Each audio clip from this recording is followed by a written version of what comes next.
Welcome back, everybody, to another episode of the Cinema Wave podcast. Today, we are covering the highly awaited, beloved musical, book, and film, Wicked for Good. Today, I'm one of your hosts, Liz Seiko, and we are joined by another face that we've had last year covering the first Wicked film, Mr. Brian Sedita. Hello. Hello. Thanks for having me back. I'm glad that you're back. Thanks for coming. And then we also have DJ on the couch. Hey, everyone. I'm here. I'm wickified. I'm ready to talk about the sequel. I'm really excited. I'm excited because you didn't get to talk with us last time, so I think it's going to be a good combo to see both of you talking for the first time about a little bit how you were feeling on the first one versus the second one.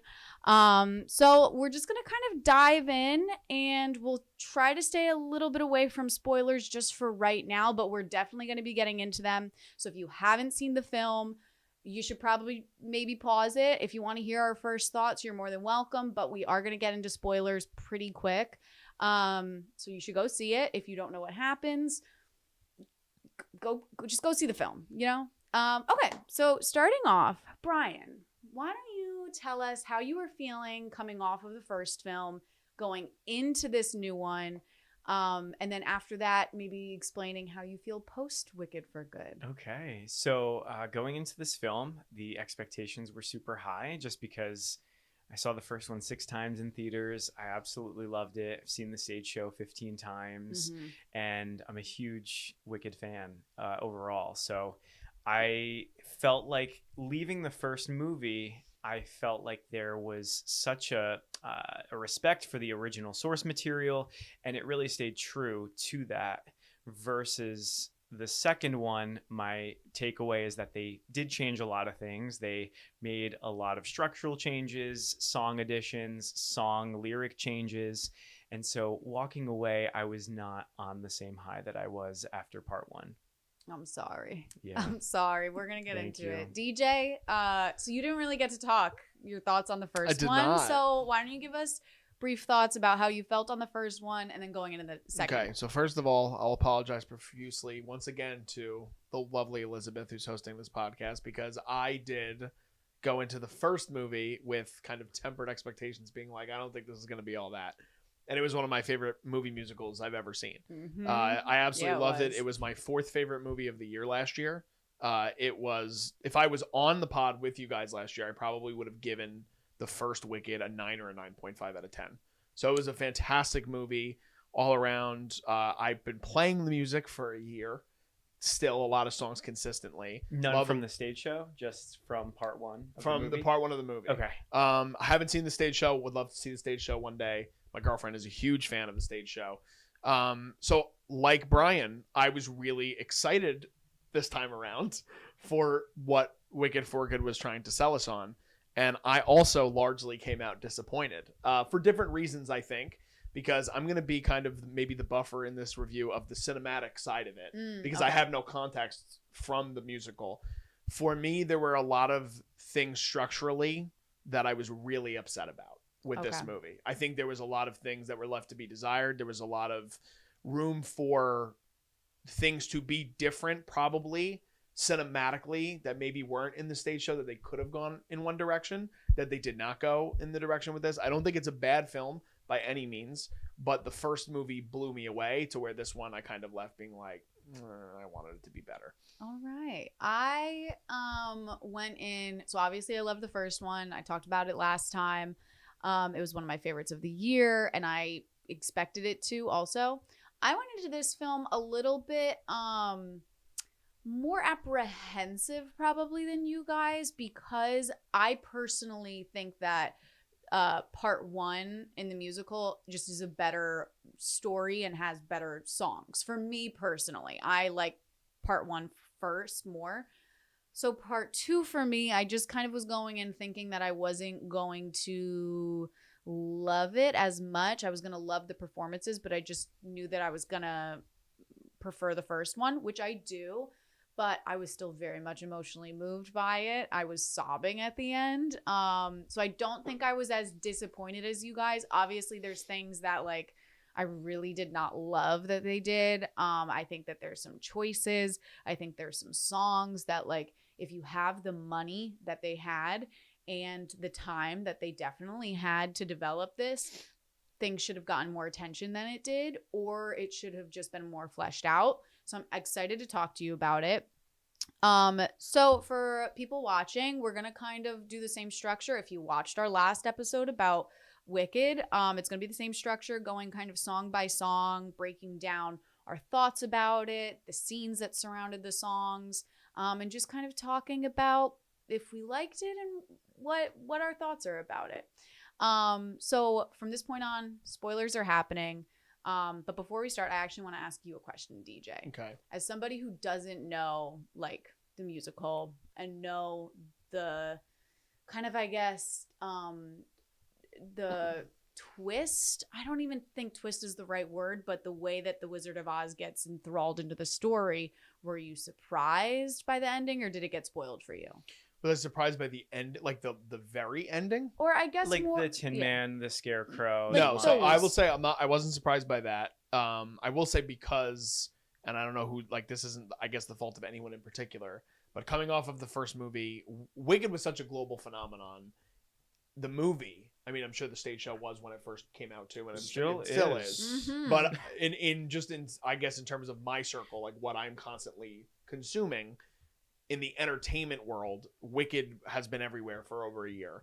And I think that so much content, for the lack of a better word, has been surrounding the first movie, being like, this is coming next. Are you ready for this? And it's been largely in the promotional materials that Dorothy, the Tin Man, the Scarecrow, and the Cowardly Lion are all a part of this film in some way, shape, or form, in a capacity. So I wasn't kind of, I guess, surprised by that. I actually think it probably might have hurt my experience with it, Knowing. which I'm curious if... Oh, I totally agree. I think that they really screwed up a lot of the marketing, in my opinion. I think that they gave way too much away. And I think that what's so genius about it is the surprise and really discovering that for the first time. And there were people in my showing the second time I saw it for good that were losing their minds at certain parts. But, I think more of the general public that isn't familiar with the source material could have had that experience too if they would have just held back on the marketing. Yeah, and just kept it a little bit more under wraps. Like, you're already going to have people buy tickets to see this. Absolutely.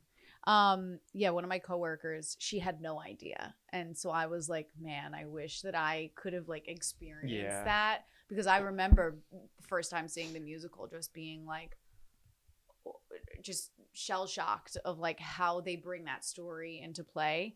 So I'm sorry it was spoiled for you. I think it's okay. Sorry. I'm excited to get into the actual nuance of what it means for the movie, Yeah. because for me, that didn't really ruin anything for me. And I think it's because it's a very weird double-edged sword that they're messing with in this movie, because you don't want to make the movie about those characters that are more iconic, arguably, than Glinda and Elphaba, like in pop culture, sort of. But at the same time, I think that they kind of have interesting creative choices and how they showcase those characters in specific moments. And that's what I have to, when we get to that point, I would love to ask questions, because I don't know from the stage show the significance that they have, other than a little bit that my girlfriend told me, because she's seen the show a few times. So. Yeah, we'll get into it. All right, let's start with the first song then. Technically, in the movie, it was Every Day More Wicked. Now, something just for you to know, or anybody that hasn't seen the musical, in the musical, they start right off with Thank Goodness.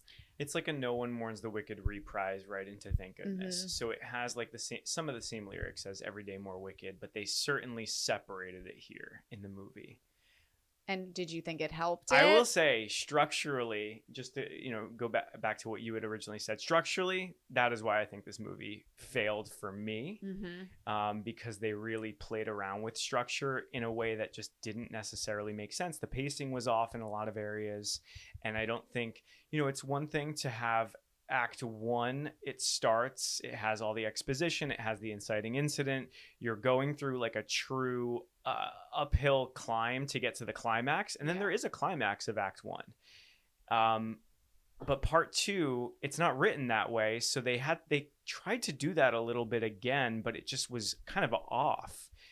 Whereas if they would have just trusted that people are going to pick up back from the action where you left them and allowed time to pass and went right into part 2 the way Act 2 goes in the stage show, it just would have been more effective, in my opinion. Yeah. But Every Day More Wicked was a little too There's too bright. Like that's just a note overall for this film. Act 2 of the musical Wicked is darker. It feels grittier. It feels like the characters have aged, and there's been time that's passed that you can genuinely feel the tension between all the characters. Yeah. And there was none of that. And immediately that was clear with the opening sequence in For Good. Yeah. Well, I also feel like Every Day More Wicked was just a lot of like regurgitated information almost of like, okay, let's recap for anybody that didn't have time to rewatch the first movie before coming in, which Brian and I were talking about this actually on the way here.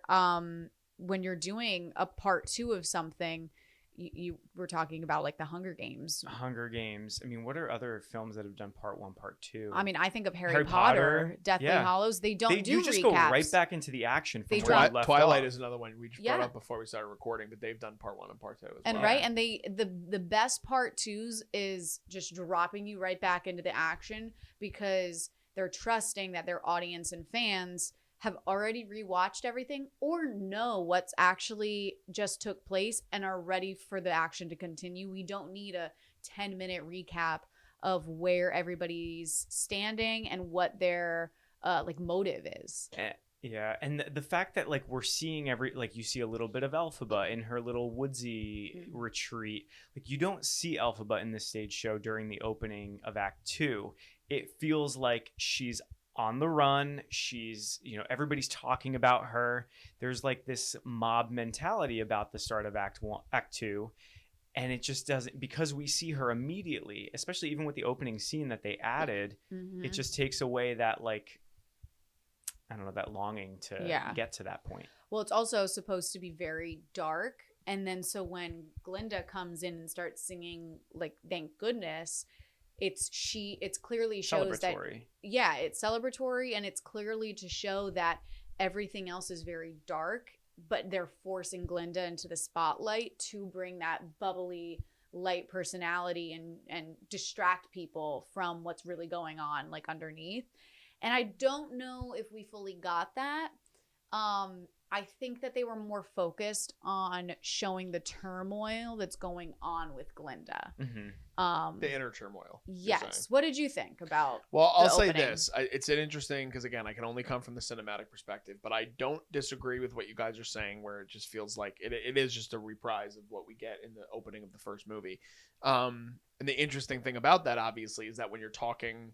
it's not like I haven't seen musicals before, but with musicals, obviously, there's a short passage of time. It's a very short passage of time with an intermission. This, you have a year's worth of waiting. And especially within today's society, there is so much that is happening within that year cycle, right? Like you think about, and I don't know if you guys saw any of this in the press materials for Jon M, but he was saying that he didn't return to the edit of Wicked for Good until after the award cycle last year, which is a very interesting note. That I don't know if many people really understand what that means, but it means that he was so involved with this from the pre-production all the way through the final post-production of the first movie, and then gave himself a literal break from Wicked to return to the material for what would be Act 2 in the musical. So I think structurally it does hurt it, because I do think that the opening of this movie feels very Studio Notes.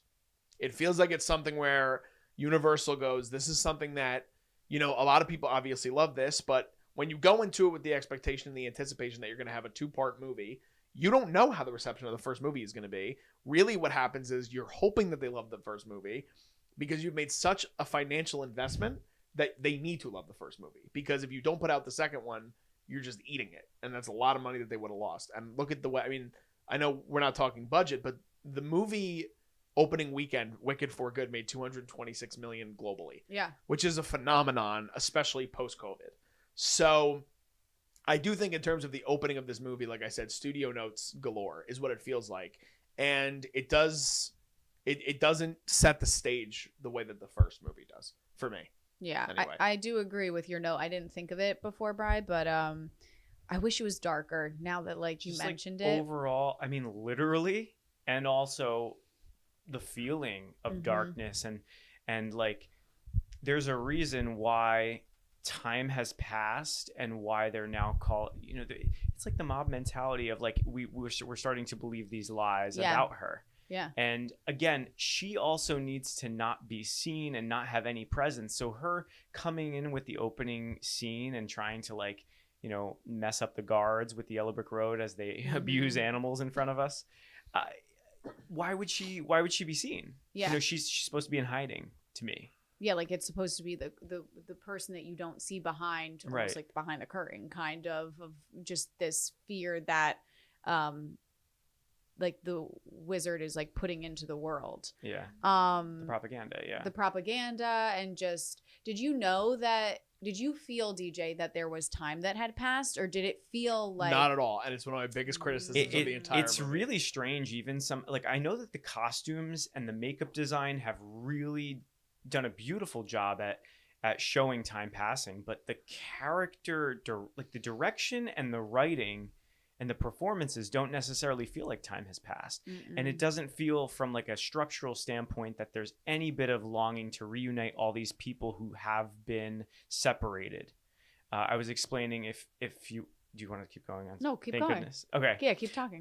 Because I was explaining earlier that in the stage show in Act 2, Elphaba's not seen again until the beginning of The Wicked Witch of the East, when she goes to visit her sister. And in my mind, she goes to visit her sister as like a goodbye, or a, you know, I just wanted to see you before I put myself in danger and go all the way to the wizard. In the stage show. Yeah. So the fact that that there's so much of her even before that part, and the new song comes before Wicked Witch of the East. Yeah. Okay, so I'll put a pin in this part. It's right before it. Yeah. Yeah. Brian's mentioning a lot of things, by the way, that I completely agree with. So I think our scores are going to be close by the end. I will say this, not to cut you off. No, please. It's very much a talk of social media too. The color grading in this film is different. We were saying that before we started recording. Which is a really interesting thing again, and why I make the point of going back to the edit, because so much time had passed since Jon worked on the first movie, and he's obviously not doing all the color grading himself, but he's working with his editors. That's a very noticeable thing, and I love how you brought up the darkness, because again, forgive me if I'm saying something wrong, but I believe it's the Oz Club in the first movie, right? The Ozdust. Ozdust, thank you. Ozdust Ballroom, thank you.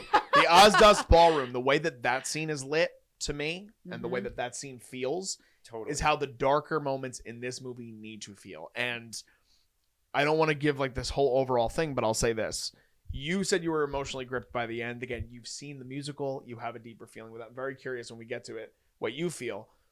That Ozdust Ballroom scene had me tearing up, not even knowing the context of the musical, because that scene is one of the best scenes of the year last year. It's beautifully done in every way, shape, and form. I didn't get that at all in this movie. And I know that in the end, you're supposed to feel that. And I didn't have that at all. So like you're talking about, just returning back to that thought of the way that they stage a lot of these things on screen, it doesn't come across the way that the first movie really had so many positive aspects to it. There are still positive aspects. The costuming and the production design is the same. It's unbelievable, and it's some of the best. And they're rightfully probably going to get wins and nominations again, the Academy Awards for it. But there are aspects that fell off for a movie that filmed at the exact same time. So it doesn't make a lot of sense as a moviegoer to me how that happened. Like, where's the explanation there? You know what I mean? I mean, in my opinion, I think it's the editing. I actually think him taking a year off may have hurt the edit, because then he's hearing all the feedback, and he's hearing, the number one complaint, we were talking about it before, is that from the first film is everybody was talking about the coloring.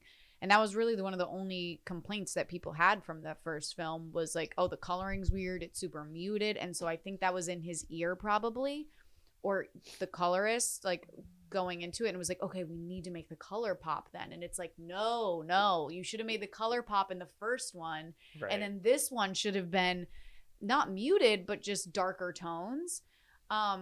It's interesting because like in part one, when No One Mourns the Wicked starts and it is bright as day, sun shining down on the Munchkin land, that was not what I always pictured the film adaptation to be, and I was like shocked the first time, but I bought it and I thought it worked. Because to them, the Munchkins, it's beautiful and bright, and she's dead. But we're singing but then on the contrary, now we're singing Every Day More Wicked, and it's still bright and shining. Yeah, that doesn't make sense. No.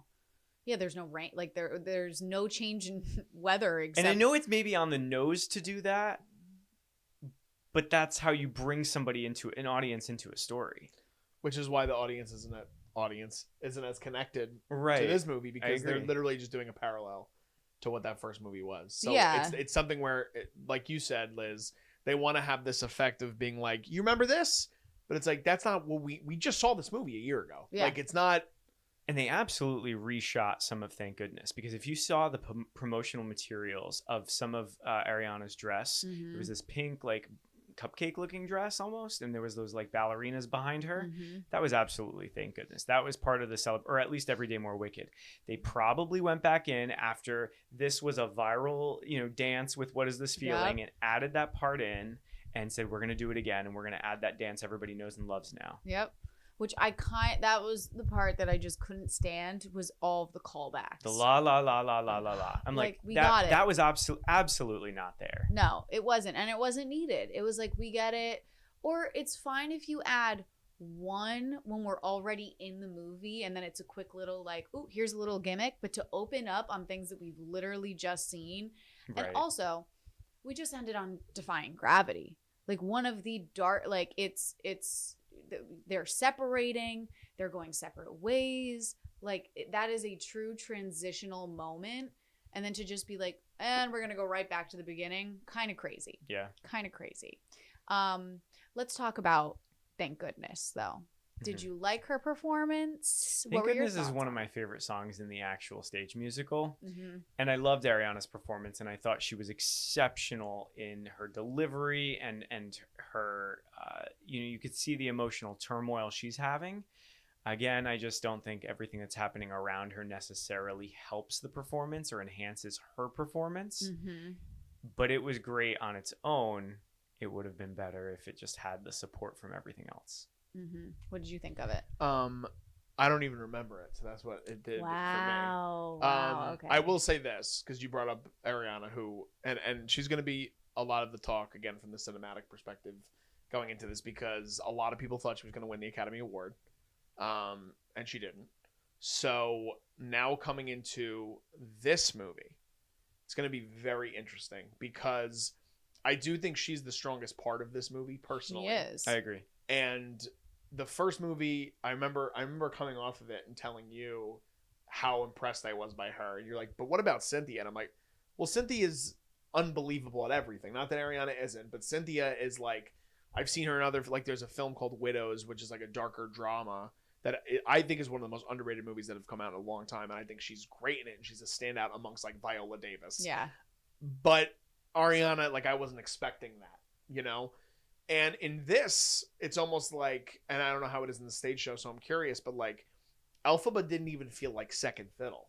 She felt like not even, like, I wasn't as wrapped up in her story as I was with Glinda's in this. And I don't know if that's purposeful, like directorially, but I do think that Ariana was the strongest part of this movie for me. Brian, do you have any thoughts on that? No, Ariana's absolutely the strongest part. She was the strongest part of part one for me as well.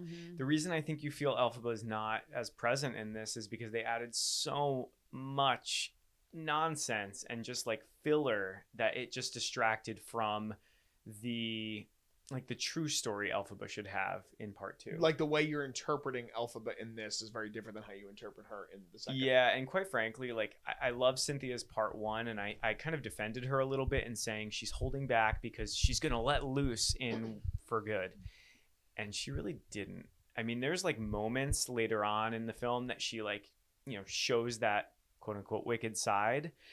But she didn't necessarily go to the place that most of the actresses do on stage, where they go all in on the like the intensity.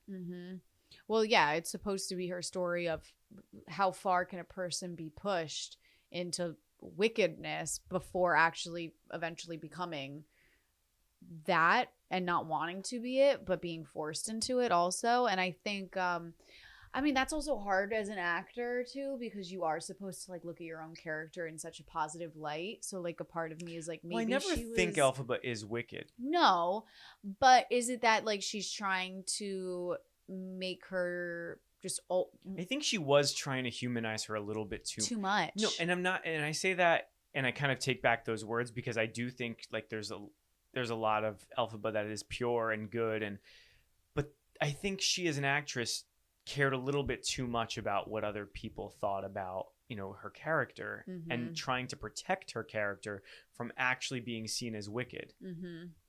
And I guess that's also a choice and how you want to play it. It is. But Can I ask a question and also give an example? Please. It's something in regard to what you're saying. So like hearing the way that it is on the stage show where she's kind of this shadowy figure and is a lot more intense of a character, and I guess negative isn't the right word, but like someone that is invoking fear in the audience, right? There's moments in this movie where like, so for example, like when we have the scene with Nessa Rosenbach later, and what happens. I won't jump into it yet specifically, but when that happens, like that's a moment where I'm like, she should be really fucking pissed off about what happened, and I didn't get that at all. She was just like, I'm sorry, this is what it is, and then she just walks away. And like that is a scene in particular where I'm like, knowing how talented Cynthia Erivo is as an actor, she has the ability to go there, but so then I'm like, is it a her choice or is that a John Chu choice? Who I also love. Like, I thought he was robbed of not being nominated for Best Director at the Academy Awards last year for the first movie. But the way that the characters are speaking on screen in this movie compared to the first one are like night and day to me, with the exception of Glinda. And honestly, actually, I think the only character that kind of improves from the first movie to the second one is Bach. Absolutely. So for sure. I mean, he has more to do. Even material. Slater has more to do. But like to me, like I came out of the first movie being so impressed with so many aspects of it and so many characters, to where this one, like I said, that was my question, I guess, was just, did you guys feel that where there were moments within the script and this movie in particular where that could have been showcased more? Well, I guess if we're going back to my comment about the structure, you leave Act 1 and you can see she's getting there at the end of Defying Gravity, and she's getting really like intense, and she's making decisions and trying to take control of how she continues and takes risks, and you just lose that, and she goes back to like a former self throughout the beginning of For Good. Which I just thought is like a regression for that character and the development she made and the discoveries she made with Defying Gravity. Yeah, which, I mean, I guess goes hand in hand with what you've been talking about, though, of in the stage production, she's not seen until Nessa sees her and is like, oh my God, you're here, which is then a shock because... Oh, and also in the stage show, Nessa is a dictator. Yes. At that point. Like she is they call her the Wicked Witch of the East for a reason. And we don't get that till later in the film. And we don't even get that in general at all because of the performance, because of the rewrites that they made to Wicked Witch of the East, and just in general, like how they handled the character development. Yeah. Well, okay, why don't we talk first, because we're about to get to Wicked Witch of the East. Let's talk about No Place Like Home, because that is an added in song. Did you enjoy it, DJ? I thought it was fine. Okay. I thought it was fine. Out of the two songs that were added, I believe the other one is The Girl in the Bubble. Yeah. I like that one better. The Girl in the Bubble you liked better? Yes, I do. But again, I think Ariana is just stronger in this movie. Ariana's performance is consistent throughout two movies, and it's very noticeable in that way. She's on that journey that I thought Cynthia should have been on, like where you build up. And in the stage show, correct me if I'm wrong, but like that is such a strong part of it, is that they're mirrored, basically throughout the whole show. Correct? Mirrored in what way? Mirrored in a way that they're both kind of on. Like, I feel like in the first movie, they're two characters that are obviously on different paths because they have different mindsets, but then they kind of morph. And then they're going on this path together until Defying Gravity happens. And I love how you brought up the fact that Cynthia had this intensity. But within that intensity, at the end of the first movie, there's also still the love and the regret for having to leave Glinda behind. And in this movie, you don't get that feeling at all. Like, I know I'm jumping around a lot. It's okay. I brought up the thing about the passage of time, right? No Place Like Home is the scene with the animals, correct? Yeah. Okay. So that is a scene in which you actually probably could have used a little bit more flashback. There are other scenes in this movie, like we get a very small snippet of the relationship between the characters. It's Elphaba, it's Glinda, Bach, Fiyero, and Nessa Rose. Mm-hmm. We get one very quick shot of it and nothing else. And that was needed in this movie. Like all of the meat that would come with the potatoes is just lacking in this movie, I feel. So in terms of that song in particular, though, like even the relationship with Elphaba and Dossie Bear, like I didn't even feel compelled in that moment. And you feel such a strong sense of their relationship when she's a child in the first movie that is completely lost in this. And the Cowardly Lion scene, I was just like, what is happening? It's genuinely how I felt. So that number in particular, like in terms of the musicality, it's fine. I don't think it's bad. It's an anthem. It's an anthem. But what would you call that? Would you call that an anthem? No, I think that's their way of also trying to get an original song nom. And also have more like alluding to Wizard of Oz. That too. I will say I preferred this song over The Girl in the Bubble. I did too. I think this song was warranted more in the overall scope of the story. I think with Glinda, we already get enough of her struggle just through I think that's fair. Other songs and other scenes. I do think that in order, and I saw this in an interview, that in order to get Elphaba to be in Wonderful, like what is her catalyst? And Brian and I were trying to figure out like catalyst, like why does Elphaba choose today to go on this journey of rekindling with everybody? Right. No matter how much time has passed between part 1 and part 2, why today? Why today? Why today does she say, I'm going to go to the wizard and, do whatever she plans to do? And Jon M was saying that is what he felt needed, was a song for Elphaba to try to wrap her own head around her struggles of like, why am I fighting for this place? Should I be fighting for this place? They don't care about me. They don't love me. The animals are freeing and all I want to do is help them. But if they're gone, what's my purpose here? Do I think it needed to be a 4-minute song? No. It could have been another animal abuse moment. Yes. Instead of having it in the beginning, it should have just been at that point, some animal abuse moment that gets her to say, you know what, this is it. I've seen enough. I'm going to the wizard. And you could have used Dossie Bear there and it could have probably been more impactful. Probably could have done some really bad things to Dulcie Bear and made everyone feel bad. Yeah. Yes. And then her realize this has to stop now. I have to go now. I have to do this versus singing. Again, I think that they saw how emotional people got from the first one and they were like, let's do a No Place Like Home song. I mean, it's a beautiful song. And there are some pretty good lyrics in it. It is a decent song. I think it's the better of the two for me. Yeah. Like I was very enthralled in it and I was like, okay, I'm ready. It could have been the same amount. It could have been like a minute and a half, like a little bit more of a snippet rather than a full length production. Yeah. But still a beautiful song.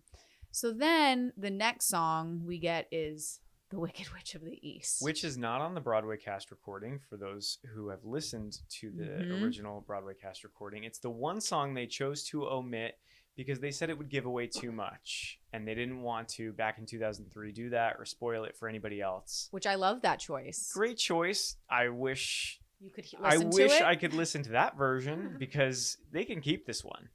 This was not the Wicked Witch of the East that I know and love.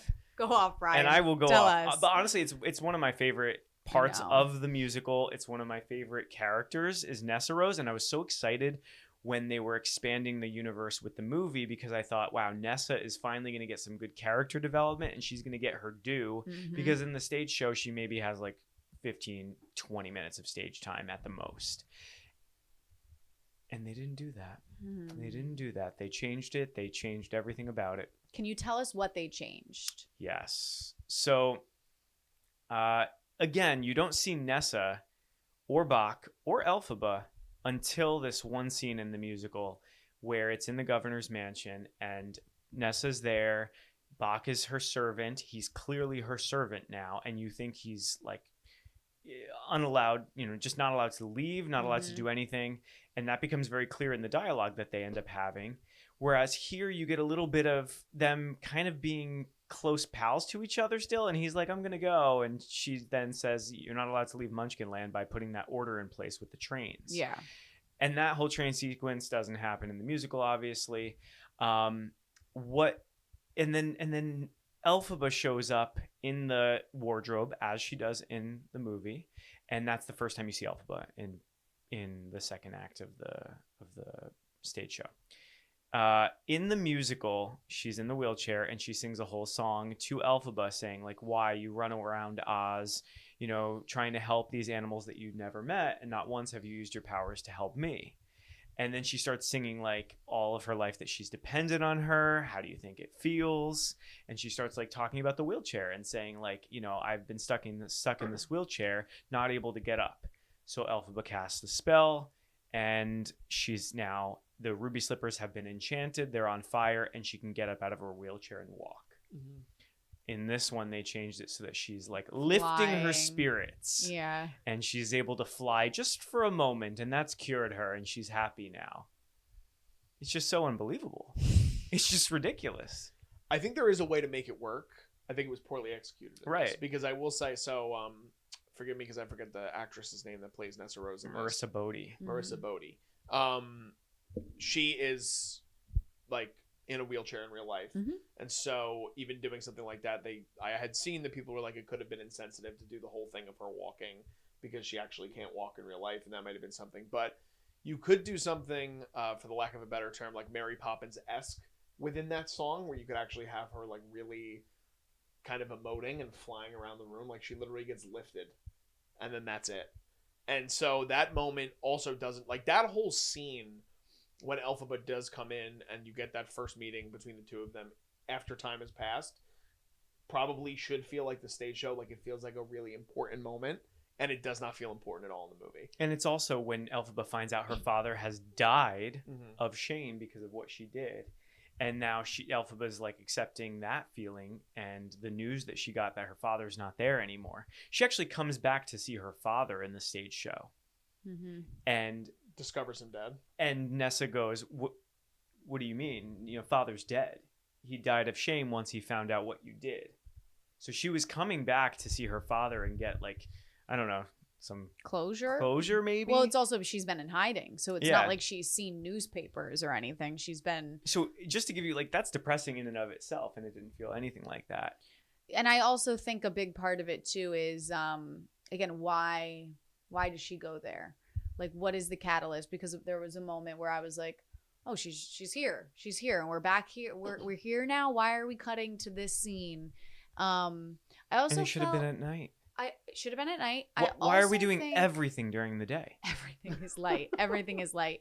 I also think they jumped around a little bit, right? Didn't they showed us the Nessa and Bach interaction first, and then they jumped back to Glinda. Yeah. And then they jumped back. I wish we had just stayed in that world of Nessa to really be able to feel that she's singular and that she feels isolated and that she is the Wicked Witch of the East. Right. And I think that in the stage musical, the fact that she has a permanent fix now. Those shoes are going to, quote unquote, fix her problem or whatever that she was missing in her life. She was able to now get via the shoes. Lifting her spirits for 10 seconds? How is that permanently changing her? Because then she goes, Bach, this changes everything for us. And he comes in. He's like, peace. And he's like, all right, great. Now that you've flown for 10 seconds, I can leave. I'm going to go marry Glinda. Whereas in the musical, he's like, oh, great. Now that you can walk, I don't need to be your servant anymore. I'm going to leave. Yeah. It makes sense. Mm-hmm. Mm-hmm. Yeah, I mean, it doesn't play well. And the whole song is like completely different than it was in the musical. And the musical song is it's really good. Well, this one, I did feel I was like, oof, they could be talking. This doesn't need to be sang at this point. Yeah. And I don't know if it's because vocally she isn't on the same level as Cynthia or Ariana as well. And so I don't know, when you're used to hearing these operatic tones. She still also seems so immature. She still seemed like she was in college going, and just, I don't know. Well, she seems like she just got that job yesterday and she's trying to pick up the pieces versus having been a dictator for 5 years. Exactly. Like, she should be in it and Bach should be scared of her. Well, yeah, She should look evil. Yeah. When Bach returns after he's not allowed to leave Munchkinland, she's kind of like still like Into him. hey, we can still be friends. Like, Because that's the thing in the stage show. You feel like that is a forced relationship that she keeps trying to, make happen. And he's like so not into it. And he's just like, screw my life. I'm stuck in this, servitude to the governor. Yeah. And yeah. It was probably one of the and then the weaker transformation. parts. What transformation? Of Bach into the Tin Man. Okay. What were your thoughts on that? Hated that we saw it happen. Oh. And I get it. We can do that now because it's on screen. But there's something so cool about her having a moment of, I hope she could save him. I hope Elphaba is going to save Bach and work whatever magic she can. Please save him. And having her own moment of singing The Wicked Witch of the East. And then the reveal of Elphaba coming out and saying, he's, he'll be fine. He doesn't need a heart anymore. And you're just wondering, okay, well, why doesn't he need a heart? And then the reveal of him coming out as the Tin Man. But they did that in the film. But you saw him becoming the Tin Man. You saw all the pieces getting put together, and you saw the image occur. And I'm like, that's just, again, spoiling. You wanted the surprise of it. I wanted the reveal of it, and like, let the singing moment happen of that internal feeling of please save him before you show, he's gonna get saved. Mm-hmm. So this is an interesting part of the movie for me. Okay. Because I see both sides. So I will say, having not seen the musical, but knowing that he becomes the Tin Man going into this movie, I like the visual. Because I think, again, cinematically, it adds to the movie. It enhances that experience. But for the actual reaction of understanding that is Bach, if you don't see that, it probably does have more of an emotional impact later on. So visually, I think the scene is great. Genuinely. I think it's really cool. I love that they set the stage for it with a lot of different aesthetic choices leading up to that. The props. Him holding the tea. Him slamming the axe down in the log into, like you said, the cutlery and the tin tea kettle, what he's wearing, and how that is resembled in his costuming when he actually becomes the Tin Man.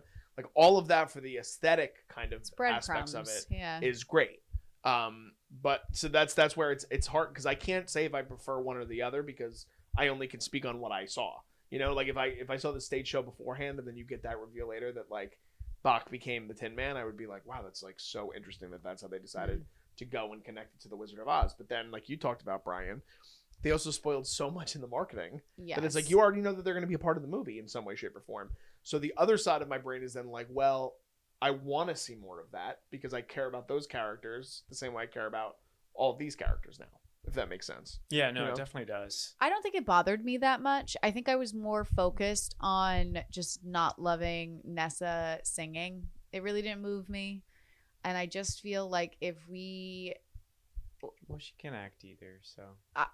I wanted more from her role, because I think that it's a very heavy burden that she's carrying, and to now also be labeled as Wicked Witch of the East because of your sister and who she is, I just think that there's a lot more weight that I don't think she could carry as an actor. She had like 5 seconds there that I thought was really nice work, but that was it. And I think that at the end of that song, she's like begging her sister. She should be begging her sister not to leave her. Yeah. And, that's when Elphaba says, I've done all I could for you. And even when I fix your, the issue you're having, you still are not satisfied. So I'm moving on. Yeah. I will say the Tin Man makeup design, all practical, very beautiful, gorgeous. Yeah. One of the best costumes for me from the entire show so far. I was really blown away by it. I thought that it was realistic looking. It still looked like him too, because sometimes when you start doing a lot of practical makeup, it can start transforming the person, and then you're like, is it even him there? And his embodiment too, because I'm sure it wasn't actual like tin, but like his body movement, I thought from this point on, Ethan Slater did amazing work. Right, I agree. I was really happy, and I know that in the first film, everybody was kind of like, why did SpongeBob get cast in this? Like, blah, blah. But he's a theater boy. I have always been a Bach and Nessa fan. Yeah. So, you know, I do like Bach in this. He's a theater boy, so he deserves it. And because he can sing at the end of the day, too. Okay. Any more thoughts on Wicked Witch of the East before? Give me a recording with Jenny Fellner from 2003. Oh, I will. One more comment. When she screams Bach when he leaves, my theater laughed.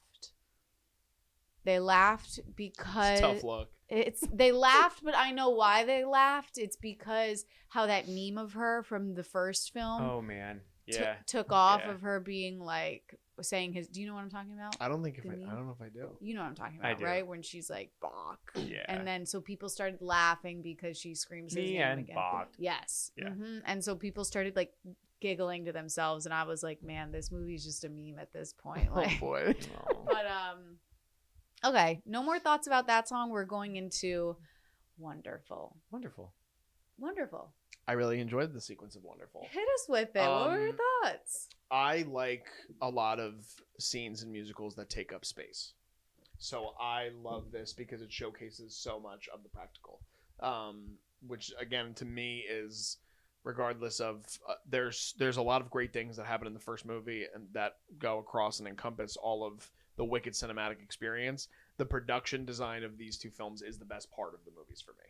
It just definitely is. There's just so much beauty in terms of what they're adapting from the book and from the stage musical that they're now building into this bigger world. So much so that like there are people on like Twitter that are like, we need like a whole Wicked theme park. Because it's beautiful, because the way that they're able to do it. And I'm sure Universal is thinking of... Yeah, Universal, they've already filed permits. Get in the on UK, it. I believe. Yeah, so they're going to be doing things. But I do really like it. I am biasedly a big Jeff Goldblum fan. I love Jeff. Yeah, so like getting to see him kind of play around again. And I loved... what's the song he has in the first movie? A Sentimental Man. Yes, and I love that sequence too. And, Me too. Yeah, and that's always like the least favorite song. I love it. Yeah, but that's what I'm... So... Again, even that, like, if that is the least favorite song in the first movie, I like that more than every song in this besides two of them. So, like, if that gives away anything about how I feel. So, I really like this sequence. I like seeing the three of them back together again, even though it kind of does have this moment of breaking the tension of what it's supposed to kind of convey. And I believe one of you guys had mentioned, like, we had to get her... Jon M was talking about how they had to get Elphaba back to be in Wonderful. That to me indicated that is she not in the number? No, in the it's show? Elphaba and the Wizard in the show, and So, Glinda's yeah. not in. Glinda's not in Okay, it. so I'm curious then for you guys, having like seen the stage show, like how do you guys feel about the sequence? Because it's very contradictory to what you know and love. I know probably. Brian has thoughts. I do not prefer this way, although I liked it and I thought it was good, and I thought the way that what they were going for, it was justified that Glinda was there. But I don't think Glinda and Elphaba should see each other until after Wonderful. The little balcony scene they had shouldn't have happened. Again, why did she come visit Elphaba? I'm sorry, why did Elphaba come visit Glinda on this day? You know, and just pop into her balcony. And I think that having the moment between the Wizard and Elphaba solo, and he sings Wonderful to her, it's kind of him charming her again and trying to get her back on his side. And I don't think Glinda being there is necessary. Because remind me, in the stage production, Mm-hmm. it's Elphaba goes to visit the Wizard. They do Wonderful, and then she goes and sees Glinda right after Wonderful. There's no going to see Glinda. Glinda comes into at the end of Wonderful. At the end of Wonderful, when Elphaba sees Dr. Dillamond come out, and she takes the sheet off of him, and he can't talk. She then goes, I'm gonna, fight you till the day I die or whatever. And then Oz, the Wizard, calls the guards in. Fiyero comes in with the gun, and Glinda just comes running in because she heard Elphaba's here. And that's the first time they see each other. They hug, they embrace, they have that moment, and Glinda goes, "Please excuse us, Your Osness. You have to understand, we all went to school together." Mm-hmm.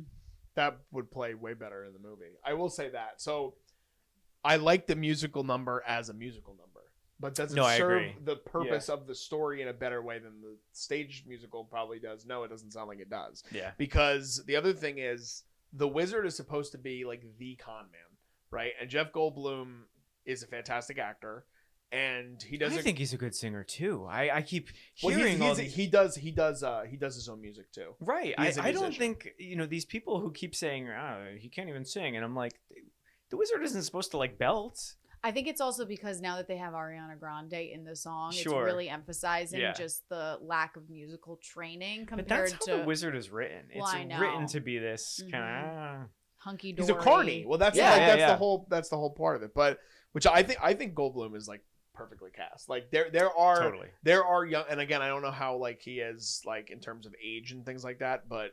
Like, there are other actors that I could, like, pinpoint and be like, this person would also be good for it. But I think Goldblum does a great job. But based on what you guys are saying, I do appreciate it for, like, the fun aspect that it gives me in this movie. But knowing from what you guys are saying that it's supposed to be a lot darker of a take, it makes total sense why this wouldn't be the most preferred way that they go about it. Because it's the three of them having, like, a grand old time. Having a ball. Like, literally having a ball. Yeah. So it's an interesting direction that they decided to go in with that. And I did, by the way, hate Elphaba going to see Glinda even before that, because I think it would have been even more impactful if she saw her for the first time, even if she did enter the song not at the end of the song. Mm-hmm. So I didn't like that scene at all either. And they do too much, like you said, of like Elphaba getting these last little moments with every character. It's like we don't like it. I didn't feel connected to any of them, which is the worst part of it, because if they're changing things from the stage show, like they want you to feel something different than you had from that, and you don't get that out of the reaction I had to the movie anyway. Well, I think it's also, if they had kept it just being the wizard and Elphaba, it would have then also highlighted him manipulating her much more, because this bringing in Glinda, it seems very pure. It seems like we want you on our team. Like we can be the best team ever. But then Jon M.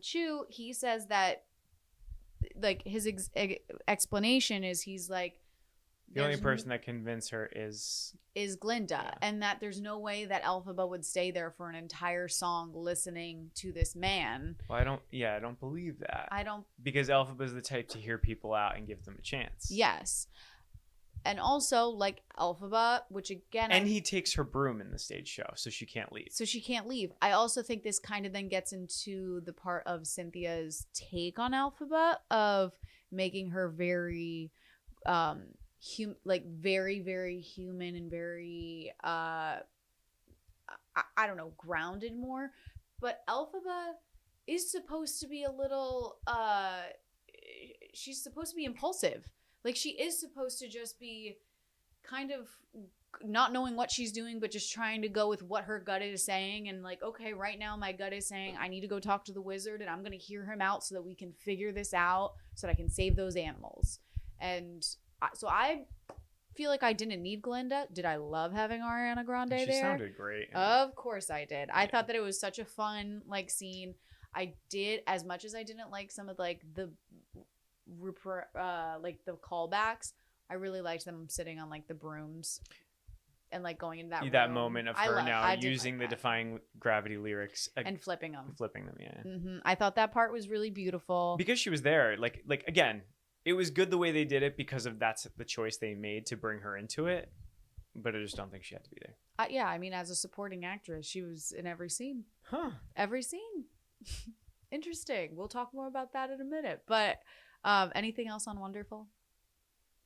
No. That's good. So then we have the heartbreaking I'm Not That Girl. Thoughts? I love this song in the show. It's like 40 seconds.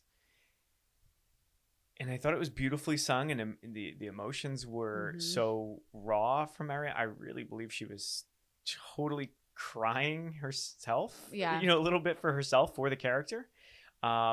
and the scene leading up to it was good. Yeah. You know, where it was just devastating that that she had lost Fiyero, and that, you know, Madame Morrible and the Wizard were now thinking of a way to get back at her and try to trap her, and saying use her sister. yeah, Like, it was beautiful. From this point on, for me, This is where it moves. This is where I love this film, and I agree. I really, because you know what, they start sticking to the source material. It is much closer to the sequence of events and the unchanged songs without lyric changes. And I think it now is giving all the characters clear purposes of what they're going after, and yeah, they might not be thinking clearly, but they're being pushed to like their absolute emotional limit right now. DJ, were you surprised that Fiyero went with Elphaba? No, because I knew it was going to happen already. Boo. I might have heard, I forget where I heard it, but I kind of already knew that. Wow. Yeah. I would have loved for you It's to really have not been shocked. it's not a surprise in the stage show either, because Also, it's alluded to. I'm sorry to cut you off, but Yeah. it's alluded to in the first movie. But in front of her? Yeah, I mean, in like, front that's... of Glinda? I kind of was sitting there and being like, yeah. it's an interesting move, bro. Like, I thought that, but that was kind of my reaction to it. I almost, but again, it's like, I go back to this thing that I talked about before. I wanted more to lead up to that moment with Fiyero and Elphaba. Like, I just think that if we get other moments, it kind of still, even though I knew it was going to happen, it still kind of feels out of left field. Like, you me. wanted to see more of like their relationship between each I other? don't even know, again, if it was just that. It's like, I cared. I wanted to see more about how we had the relationship between that group of friends from school to getting us to where we got to Like get if there there. was a flashback from part okay. one. Yeah, like I just don't like how, because how much time passes from the first movie They to said the like, second? I think they said 5 years. I think it's 5 years. like, it doesn't feel like that at all. No. At No. all. And like, you have to, for the context of the audience, like, I feel like you really need to get across that these characters haven't been the same for that amount of time, because that's enough time for you to really feel for them. And going back to that little sidebar that Glinda and Fiyero have, and thank goodness, when they go behind the stage and they're like, you know, we're looking for her, and it's just such a more effective scene in the stage version, and you see a lot more of the inner struggle of Fiyero. He's like, I'm looking for her, I can't find her. And it even though they're talking about it together, and you know Fiyero is still in love with her, they talk about it as like a group of friends, like, I'm still looking for her, don't worry, like, I'm gonna find your friend too. But then you kind of get You the can undertones. see like he wants her for him too. Yeah. Well, and then he gets her. So one big thing that I've seen on the internet, Ugh, I know what you're gonna say. the transition. So in the musical, I'm Not That Girl into As Long As You're Mine is right into it. Like, there's no in between. It's Even if you listen to the cast recording, the one track goes right into the other, and they use the chords to bring you in. Okay. and it's supposed to be just the absolute whiplash Like, of, I'm not that girl, and here is that girl. and here's that girl with him. To make you feel it even more emotionally. Yeah. Yeah. To just also just feel I think just so that the emotions can keep rolling, rather than what even happened in between the two songs. I don't know. She said, "Hey, let me show you around my woodsy cave," or whatever that was. They talked. I don't even remember this part. I don't know. Right? They just walked around. All right, they looked in the mirror. They did PG things that you couldn't do. and then they started singing to each other. and All right, so kiss me too fiercely, hold me too tight. It's supposed to be like passionate. She's not thinking about Glinda. She's And I know there's a in it. lot of discourse There's over a As lot Long of As You're it. Mine, because okay, first of all, in the Gregory Maguire book, like, there is graphic sex scenes, like the original source material. And then in Wicked the musical, As Long As You're Mine, they are like on their knees, embracing each other in passionate makeout. Yeah. And like, you know, it's just alludes that after that they're gonna have sex. And like in this, it was like, oh, should we puts on the knitted. should we get ready for bed? I was dying at Do this you wanna one cuddle? meme. Have you seen this one meme where it's like, in all of Elphaba's downtime, she just knitted herself like a little lingerie the outfit, animals have been and the doing it. animal, like all the animals are just, in case anything happens with Fiyero, we're gonna have this ready for you on the side. It's quite ridiculous, but Beautiful though, sung beautifully. I I loved saw this. an amazing comment online that said if John Chush saw As Long As You're Mine and said, you know what's real sexy? Just showing Fiyero around the woods. Yeah, I think they were just trying to keep it PG. I know. Because it's PG, right? It's not PG-13. No, it is. Yeah. Yeah, they could have made it PG-13. It feels Disney. Like, it feels like Disney live action. It does. Like Snow White, Seven Dwarfs, Cinderella kind of, ooh, I'm peeking around the tree It's now. supposed to be a little bit of a raunchy song. Well, not raunchy, but just very, like, intimate. That was you actually know? a scene that I kind of, like, snickered at a little bit in the theater because it didn't have the reaction that I think it was supposed to for me. So I didn't buy it. Well, do you buy the chemistry between Jonathan Bailey and Cynthia, would you say?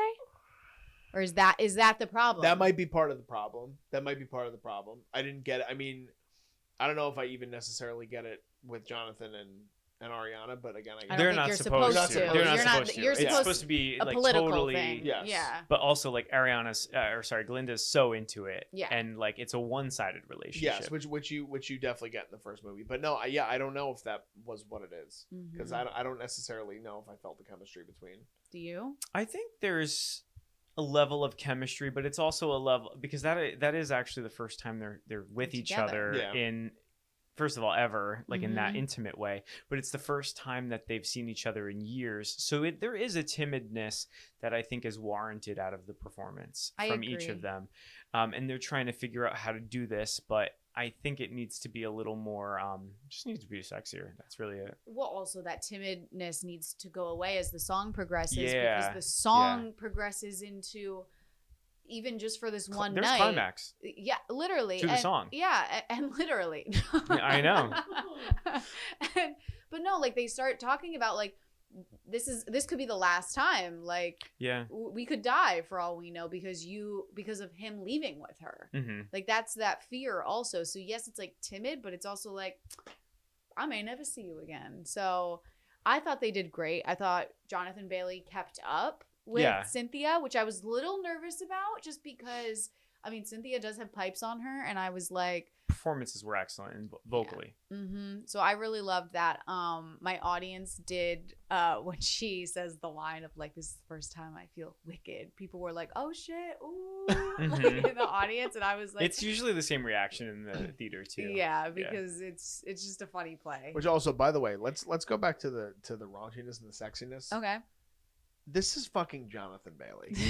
He is one of the sexiest man humans on earth, right? He is. He's sexiest man alive right now. Mhm. First openly gay man to be sexiest man alive. They Get might it. just call it quits on that contest moving I think forward. they should. Like he radiated so much charisma and sexuality in the first movie that if like this is where it's supposed to be showcased, If this is like the climax. that's not where it is for me. And that's just me being honest. Like I wish that I felt more of that in this scene because you're supposed to be so connected to that relationship, especially by the time we get to the next part that happens with his character. yeah. That I like that whole sequence from the moment that he kind of turns, like I guess against Glinda to when something eventually happens. Like I wanted more from that. You know what I mean? Like and I do think again the timing thing is such a big part of that. Like you needed to feel the gap more for me. Like, and again, it's hard. You can't even encapsulate a gap in a stage show where you have 20 minutes of intermission. You know what I mean? So the fact that they could have done that in a cinematic way is just such an interesting choice for me, directorially. Like, there's so many other ways that they could have done that, and they didn't. Yeah. So, yeah, I did see comments of people like parents on comments being like, if you have kids, just be aware there is like an inappropriate scene. And I'm like, inappropriate? What is inappropriate about it? Like it's literally the most clean thing they could have ever done for this song. seriously, yeah. It's giving like executives were like, my kids love Wicked. Let's make it PG, please. There are quilts of leaves and trees. Mhm. That's what you say. But even in the stage show, children and families go all the time. Yeah. And they're embracing each other during that song. Yeah. I mean, they're not having sex. No, but they're at least like, yeah. You could tell it's passionate and intimate and really, something special between the two of them that you just don't get as much in this. I still did love it though. I still did too. I thought it was a great moment that then leads into the Twister. The Twister. Yes. Which they really bait and switched us with the promos for the Twister, because in the promos it was Michelle doing her thing, and you saw in the background a sepia colored Twister, because in the movie it's sepia until you get to, is it sepia or sepia? I'm sorry. I don't know, to be honest. It's a big debate. Anyways, you get that color from like the Wizard of Oz, and then it comes into Oz and it's colorful. Yes. They didn't do the sepia in No. this, which was really disappointing. I was really looking forward to it. I know, I was too. I did love her handwork, though. I will was say it gorgeous. And I want to know, was it choreographed or Michelle? or were Did you they do that just yourself?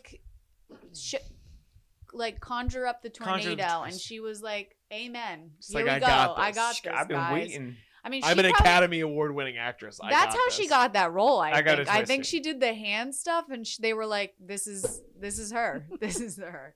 Because that was crazy. I loved how long they held on it too. Because They it did held. not need to be held that Listen, long. there was a lot they could have held on in this movie.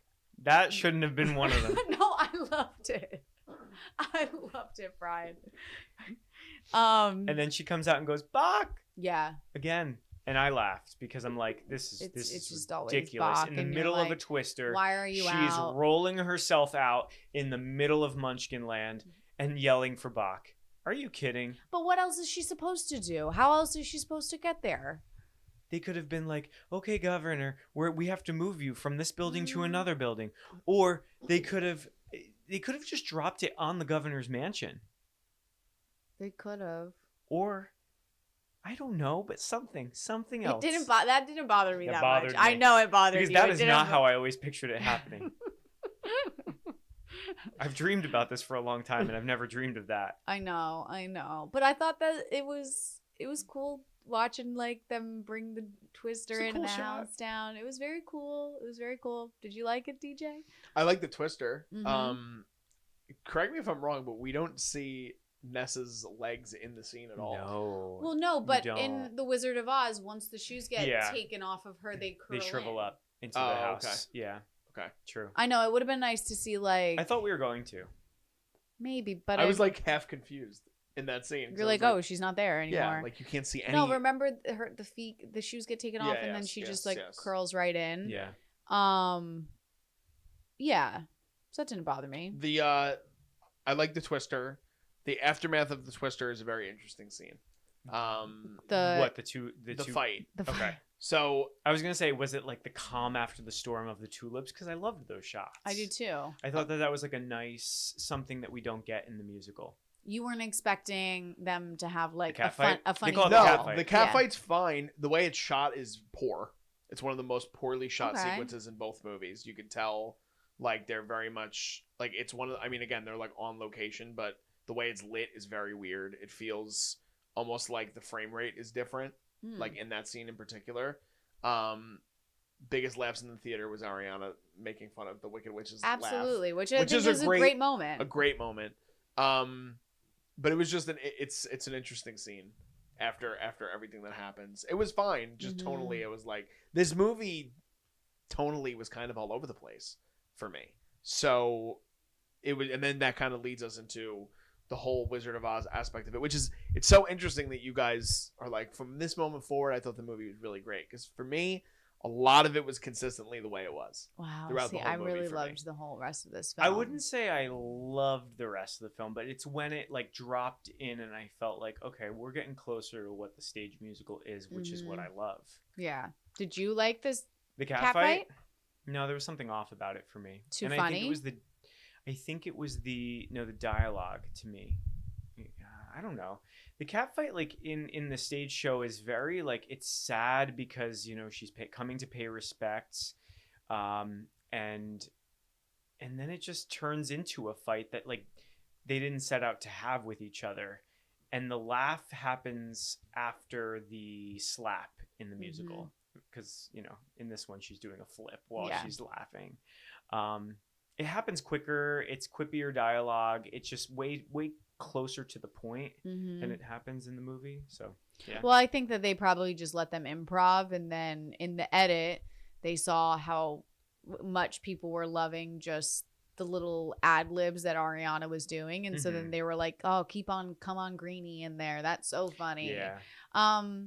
I thought it was cute. I thought it was funny. It was fine. I thought for me, I enjoyed it because it kind of just showed that although Elphaba just stole Glinda's man in a way, like there's still friendship there, and like they can still I don't know, like find enjoyment with each other in a way. Should they still have friendship?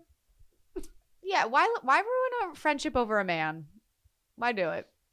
Their friendship's more important. It's fair. Their friendship's more important. But we'll get into that conversation when we talk about For Good.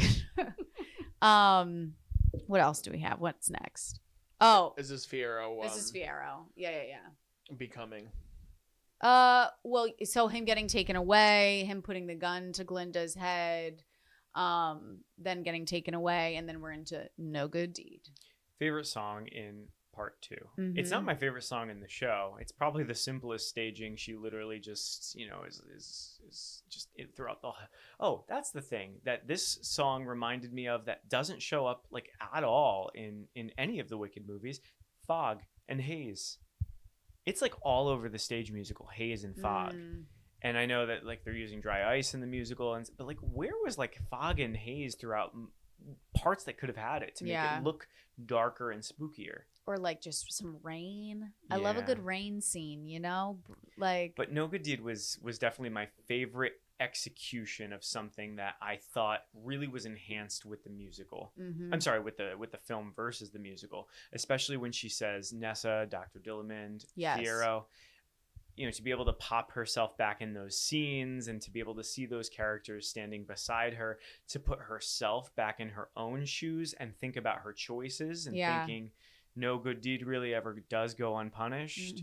I mean, that's stuff that you can't do on stage that was just so effective for the screen. I agree. And like, I think it really does emphasize too some of the lyrics, like when she's saying, like, did I do all of this for attention? I think just really emphasizes that conversation in this song that sometimes isn't as like relevant. What do you think of? I thought it was the strongest lyrically. I mean, I think you're starting to see. I mean, that is the switch, right? That's basically where she kind of realizes, like, maybe I am the problem, and it is the darkest moment from the movie. But like you had brought up a couple minutes ago, Brian, about like how I wish there was more of a. It almost feels like neck jolty in the movie when you're watching it. It's like a breakneck kind of thing that happens. You understand why it happens because there's the Nessa, Dr. Dillamond, and Fiyero kind of like in a row. But still, like, cinematically, I wish there was, like you said, like, there's so many things they could have done to kind of enhance what Elphaba's character is supposed to be going through in the movie that you don't get. But I do think that this was a strong scene. I think that the visuals were really great in particular. It reminds me a lot of the end of the first movie, kind of mirroring that where they're going for it. It's supposed to, I think, in a way. And then it also brings the monkeys into the conversation. And I think it just... Because now they're hers from here on out. Now they're hers, and not in like a possessive way, but that they are on her team by side choice. Side by side with her, Yeah, it takes away that notion of like they're controlled. It's like, no, they want to protect her. Fiyero asked them to. Which is this is so random. I just thought of this for the monkeys. Did you see the meme? Oh God, yeah. Did you see this, DJ? So the first one, how when Glinda's running through like the hallway and they're like breaking into the windows, the monkeys, and one of them grabs her jacket. There is a brief shot of one of them wearing her pink jacket still in this. In this? Yes. Yeah. I don't remember. I love that detail. I do too. I love that detail. I don't remember what scene it is, but Jules sent it to me like so many times, and I just think it's really like those little small details. I wish that they had done subtler details throughout rather than trying to be like, oh, don't forget about this like flashback that we did. But anyways, okay. No Good Deed. Next, March of the Witch Hunters. Wait, hold on. Last thing about No Good Deed. Please. I did not care for the fact that they were showing Fiyero turn into the scarecrow or being tortured and being beaten. tortured. Yeah. Like I didn't care for it. Again, I would have just liked the surprise at the end of the movie. Yeah, because we don't see him. Yeah. They literally don't show him except like obvious. They take him away, put him out on that field, or take him to that field so we can question him. Yeah. I didn't mind it. Yeah. I think because they showed Bach being transformed, they No, needed to show exactly. him. I also think that people probably would have been confused on maybe when he Turned into- transformed. Yeah. Because, I mean, she's doing the spell. And so then I think, like, in order for people not to get confused, they maybe need to show it. So I didn't agree. hate it. Yeah. I forget we have to cater to We have to stupid cater. people We a have to lot. cater a little bit to people that don't have imagination, you know, and just want to see literal. I'm gonna just take a sip of this. But what was I was about to say something. I don't know. I'll get back to it. March of the Witch Hunters. I love this song from the musical. I felt like it was very rushed though in the film. It was because you had Girl in the Bubble in the middle of it. Yes, You you're had right. the You're Tin right. Man and Lion do their little part. Or I mean, Mhm. the Lion doesn't say much, but the Tin Man speaks for him. And then it goes right into Glinda doing Girl in the Bubble, and then it Yeah. comes back to March of the Witch Hunters to You're finish it right. with the last verse or chorus. You're so right. I didn't realize that now because for me, it's one of my favorite ones of getting back to what the beginning should have been of like that mob Exactly. and just the feeling of these people that feel like they truly have to kill this woman who is ruining their Right. lives. Like Yeah. it brings tension into it. And I think it also then just brings in the entire scope of Wizard of Oz too, is this song of them being told you need to go get the broom from the Mhm. Wicked Witch and them going on that mission. And I think it's just such a key moment to finish out the rest of the story. And it felt rushed. To me. Yeah, and to be honest, one of my favorite parts is when Madame Morrible says to Glinda, "Now you listen here, Missy. You might think you're whatever, but you know, you just smile, wave, and shut up." Like, yeah. such a terrible reading from Michelle Yeoh. It was just horrible. It was horrible. I wanted something that was intense, and she just said, "And shut up." And it was just like, it was like throwaway to her. And I'm like, Michelle, Give us more. give us more. Bitch, you remember that thing you do with your hands? Yeah. You want bring that them coming back. out of your We mouth. the I want you to hands. conjure We that want the into your line hands. readings, because it just seems like you're reading off a paper. I know. Well, especially because she made Ariana's eye contact fall out at a certain point. Did you guys see that video? Yeah, No, I didn't. yeah. It's Yeah. one of the bloopers. Yep. One of the bloopers is like she scares her so much that her contact popped out in that My scene. goodness.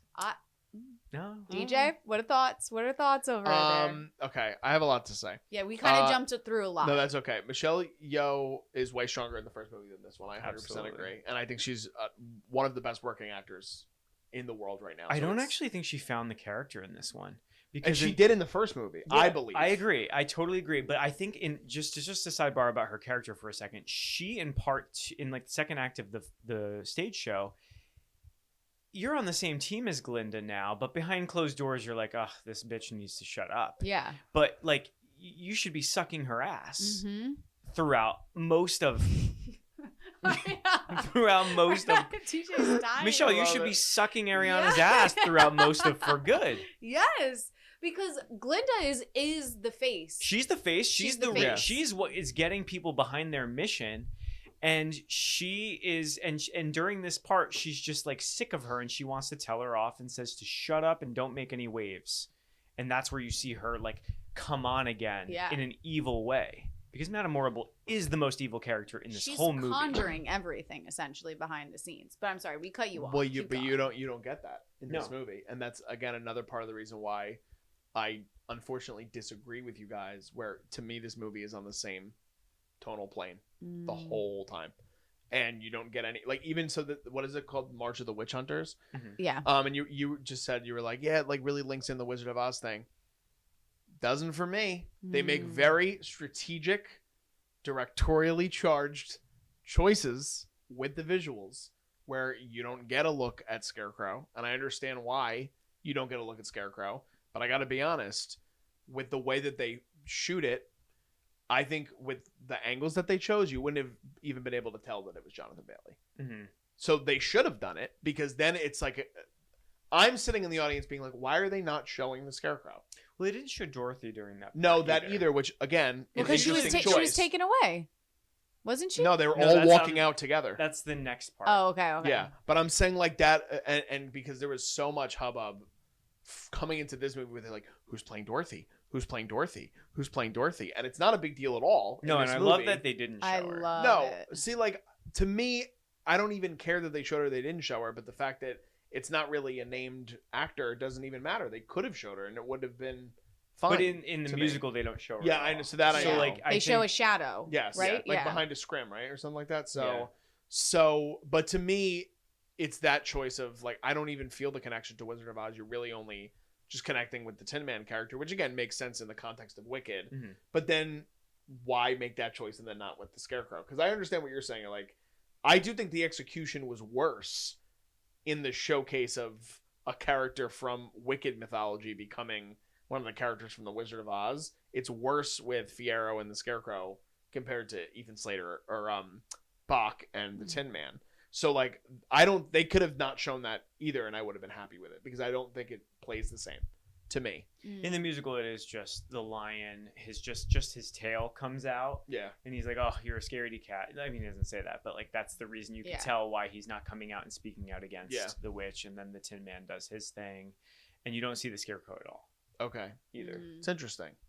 Yeah. Just an interesting directorial choice. Yeah. Which I want to ask, because you prefaced this before we started recording, and this is a larger overall question, but you had said to me that this musical did not win Best Musical at the Tonys when it came out. It didn't. Avenue Q did. It was 2004 Tonys, and Avenue Q was notorious for running like the craziest Tony campaign in history, to the point where they ended up changing the rules for how you can campaign and schmooze the voters after Avenue Q won. Interesting. There's also there's a lot of political stuff behind the scenes of why Avenue Q won versus Wicked. Okay. But you had said that some of the reaction could have been that there were some people that historically liked the first act of the show more than the second act. Would you agree with that, Brian, or no? Brian, I think, doesn't agree with that. I don't think so. No. You don't think that's like the general consensus No. from people? Really? No, I mean the reviews weren't the best for Wicked when it first came out. It opened to like pretty meh reviews. Because I think that the first half leads to like, oh my god, the second half's gonna be the most impeccable music we've ever heard, and like it is great, but it's not. I mean, to go halfway through and it's Defying Gravity, and then it's much softer tones in the second half, I think is like a big play. I don't agree. I think Okay, I like Act 2 of the okay. stage musical, and I don't necessarily feel like it's shorter than the first act, Mm-hmm. but that's a good thing. I mean, most musical second halves are shorter. No, I feel like it does a lot for me, and I think it satisfies what I needed to do. Well, putting it in the context of movies. yeah. I talked to Mark about this before we started recording. Mark Jacobino from the channel, who has not seen the movies. But I said this. The first movie is 2 hours and 40 minutes. And there's a good amount of deleted scenes. This movie is 2 hours and 17 minutes. And I feel like they could have done so much more with the runtime in this. It should have been a half hour shorter. I mean, if you're telling this story, then yeah. But I think you could add things to it, and it could have been either this length or even a little bit longer, and it could have told a better story. Mhm. Is what I think, Mm-hmm. personally. Well, and it's funny because it's like they add the 2 new songs to, I think, beef it up a little Yeah, bit, it was crazy. which you don't necessarily need the 2 songs. Like for me, The Girl in the Bubble is horribly placed. Horribly placed. If you're going to keep a song for Glinda to sing 4 minutes of her giving up this life of materialistic items and that her eyes are open, I get it that that's the catalyst that then she rides on the horse to go meet Elphaba. I just feel like we already know at this point that she's changed her mind. We've seen the progression through her acting. We don't need to sit through 4 minutes of her singing about it too. I totally agree. Yeah. I think it could have been a monologue. It could have been a quick couple, lines in a mirror. Yeah, I think it could have been just her looking at the mirror in her big dress. Or her having wearing- a flashback to a time when, I don't know, she was popular and was it worth it? Or just even her looking down at this mob of people and then she's up in the castle. That's really all it is. That's all you In the need. stage musical, that's really all it is. That's all she needs. She sees that they're gonna come for her, Mhm. and she's like, I gotta go save her. That's all we needed. We didn't need what she's like, I'm gonna go save her. Let me sing about my dresses really quickly. Give me and 4 and minutes. and singing how beautiful I am and my life's perfect, but it's really not. Yeah. I also think that there's so much live singing in the show. I mean, this movie musical.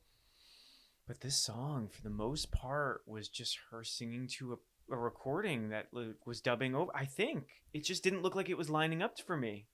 I kind of agree. I don't think this was This was not sung live. And if it was, the audio was unusable. Because there was moments where I was like, why does it sound there were just some bigger notes that she sang that I was like, that sounds weird. You know, that when sounds you're covering different. up with some ADR. A little bit. And Smoothing out a little bit. There was a lot of just adding some depth. You just couldn't necessarily see her mouth very well in a lot of it. But you loved it. You loved it, liked it? I liked it. Liked it. It was fine. Cute. It was cute. It was cute. fine. Did you feel like it was warranted? Did you No, need I that will song? say now, especially in hearing what you guys are talking about, the different context they could have provided with, I think that could have been a good placement for these flashbacks of them as friends. Like, instead of doing the whole song, or you can cut the song in half and enhance it with that imagery. Right. There's no reason it needs to be that long. No, with it was that 4 minutes. With Yeah, that no, many it doesn't mirror need to be trick that long. shots. No. Or like, I don't know. I always think, is there ever a moment where Glinda notices that the Tin Man is Bach? Like, that for me had always been a question in the musical of me They being kind like, of allude to that. in They the do. movie. yeah, but then, okay. They give each other a look. Flashback. You now see this man, this boy who you went to school with, going to try to murder your best friend. Like, have that flashback. It happens, once. Liz. It happens. It happens to us all. It happens to us all. To the best of And you us. know what? Sorry. Everybody dates a Tin Man every once in a while. Yeah, and then they come and get your friends. So what are you going to do about it? No, The Girl in the Bubble, I think it was beautifully sung. It's gorgeous. It's Ariana at her best, but I don't need it. I didn't need it. And then, okay, remind me, you probably won't know this, DJ. Why was everybody leading up to this when they showed the promo like, oh my God, who's riding in on the horse? Who's riding in on the horse? Is it just because people didn't know? Because you didn't know it was Glinda. You Yeah. thought maybe it's Elphaba because she escapes. Because people going No. into this, they know she's going to escape through the trapdoor. So maybe you're like, okay, maybe she's riding away to find Fiero. You don't know. Okay. Because I was just always like, I always kind of was like, isn't it Glinda? Like, I don't Mhm. know. I thought it was Glinda. I didn't know that. Okay. So there you go. I don't think a lot of people knew. Yeah. Yeah. Well, did you know how that? Did you think that she died actually in the end when we get to? Well, I'm jumping ahead. Elphaba, you're talking Yeah. about? Yeah, I thought you did. Okay. Wow. I'm excited to talk to you about that ending. Yeah. Well, let's do it. Let's get into For Good. Silence from both of you. No, I it's thought your- you were- I thought you were gonna hit me with host. something. Take it Yeah. away. My God. Okay, I'll talk. Brian and I are first. in solidarity My and giving God, each other For space. Good. Okay. All right. I'm gonna give some pretext. I almost cried every time I saw the trailer for this movie, like when they started singing For Good, just because I think that this is one of the most beautiful songs ever written about friendship. I think it's just beautiful. I think and just the opening sequence, I start crying. Like, I can't help it. It's the opening line, and I think seeing just Ariana too doing some of her probably the best acting work we may ever see from her because of how much she loves this role truly. I think I also got it. I really was not emotional from Cynthia at all. It was truly from Ariana. So I started crying. I was not well throughout the rest of this film. I was really crying hard at certain moments. Yeah, And I've For had Good was beautiful to me. And I've had so many friends. Yes. It was just perfect. Mhm. It was perfect. Was it actually, or are you being sarcastic? No, that was Oh, okay, perfect. okay, that yeah. that was incredible. No. From the trailers, I cried more watching the trailers than I did watching the movie. I know you said you I did didn't not really cry. get emotional. I mean, I got welled up like a time or two during the Mhm. movie, but I didn't cry. because you were just upset with how everything else had that And I came didn't before feel it. like they set it up in a place where I was able to go to that emotional place that I really wanted to. That they set up For Good or the relationship. Oh no, just the whole movie. Oh, okay. Sorry, Okay. yeah. But Okay. For Good itself, I liked the way they did it. I think it's the way to do that scene. It's pretty much two people singing at each other. It's not like it's a show-stopping No, number. it's not. It's done the way that I always pictured that would be done. Mhm. So I, really no notes for Good. No, For Good. DJ. I was gonna say fucking facts, Brian, because emotionally it's still the same thing. Like coming into that first movie, the Ozdust scene was one where I couldn't even believe I got to that emotional place within, what is it at that point? It's like an hour and 10 minutes in the movie, right? All they do is touch hands. It's just like beautiful. Mhm. It's so artistic. It's so freeing. It's so emotionally like deep. There's so much nuance to it. And this movie, the lead up to that, like I'm not gonna lie, I felt it in my chest because that friendship over the two movies means so much. But the way that this movie set up that scene getting me there didn't get me to the emotional place, similarly to how it didn't get Brian there. But again, musically, it's beautiful. It is. And I love their friendship in the movies. Like I do. The relationship between Elphaba and Glinda is such a complicated one, and this song does encompass it in such a great way. So I also don't have notes in particular, but I do agree with what Brian said. It's like, I wish by the time we got to this point, I would be like, man, this is making me way more emotional than I thought it would. Mhm. Like the first movie did, but I never got there with Wicked for Good. I just never got there. No. Not even when there's like, again, the split screen when they're leaning. No, I against felt the it door. more for Good. That was the most devastating part of the whole film, was watching the two of them behind the closed door. And that was something that, you know, obviously they don't do in the stage musical. It was so incredibly done. And I think that it was just, if I had been crying from For Good, I would have been sobbing on the floor. I was really losing my unwell. mind. I was like, no, like I was really like not okay at that point because they also held for so It was, but long. that is what worked so well about part one. Yep. When they had you in an emotional state, they let you sit with it Mhm. and breathe and allow you to be emotional with the characters. Where in this one, so much of it was rushed, but that moment they let it sit there for enough time, and I'm so glad that they did. Mhm. And I think they also did that because they were like, Ariana, we're gonna get you that Oscar nomination, and hopefully we get you that win, girl, because she truly was doing just The Lord's work. yes, amen to that. Amen. Amen to that. That was one of my favorite shots. I was really just, and the thing is, I was crying even though I know she doesn't die. Like I Right. know, But you know they're never going to see yes, each other again. and, And I like- think that is it. That is the devastating part about their friendship, is that even though she does live, they never get to see each other again. no, and they can't see And each even though other Ariana again. learns her lesson, and you know, hopefully will move forward in a positive way, they'll never have those relationships again. And Glinda is alone. Yeah, and then, So at what point? So you think she totally dies from this point on? Yeah.